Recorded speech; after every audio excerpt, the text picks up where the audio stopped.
The Prime Minister wrote the Minister of Finance, and this is what he said.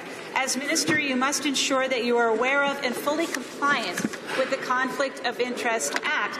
Now, Mr. Speaker, the Minister was fined by the Ethics Commissioner for not being in compliance with the Ethics Act. I'm wondering, does the Minister realize that he has failed the most basic fundamental of his mandate letter and the expressed desire of the Prime Minister? My question is simple. Why is he still Minister? The Honourable Minister of Fisheries.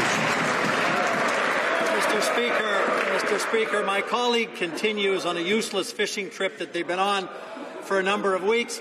Mr. Speaker, Canadians know and members of this House know that the Minister of Finance, upon assuming office, worked with the Ethics Commissioner proactively to ensure that he was in compliance. He's followed all of our recommendations, and as this House and Canadians know well, Mr. Speaker, he's gone above and beyond that advice and will continue to work with the Ethics Commissioner, and that's why, Mr. Speaker, we support the important work he's doing on behalf of Canadians. The Honourable Member for Milton.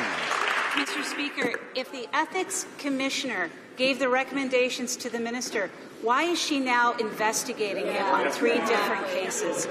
Just days after the Minister of Finance was found to not be in compliance with the Act, the Ethics Commissioner actually opened up yet another investigation. And this time, it had to do with whether or not he should have introduced Bill C-27, specifically since it would have directly benefited his family business. So, Mr. Speaker, again, another investigation, another conflict. How many more investigations must there be for this minister to step aside? The Honourable Minister of Fisheries.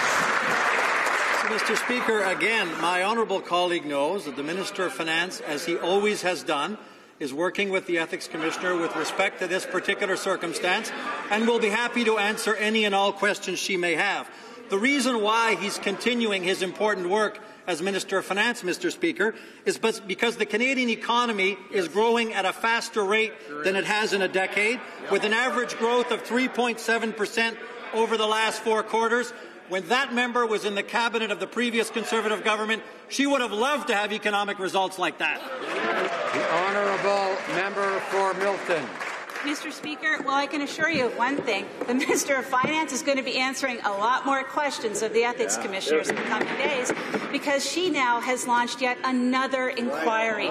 This time, she would like to know from the Finance Minister and discuss this timely sale of 680,000 shares in Morneau Shepell, which happened on November 30th because, Mr. Speaker, this actually was a value to the seller of the tune of $500,000. So my question is simple, and I think it's the one that the Ethics Commissioner is going to be asking. Was it his $680,000 shares that were sold on November 30th? Honourable Minister of Fisheries. Again, Mr. Speaker, the fishing effort continues. The Minister of Finance has been very clear.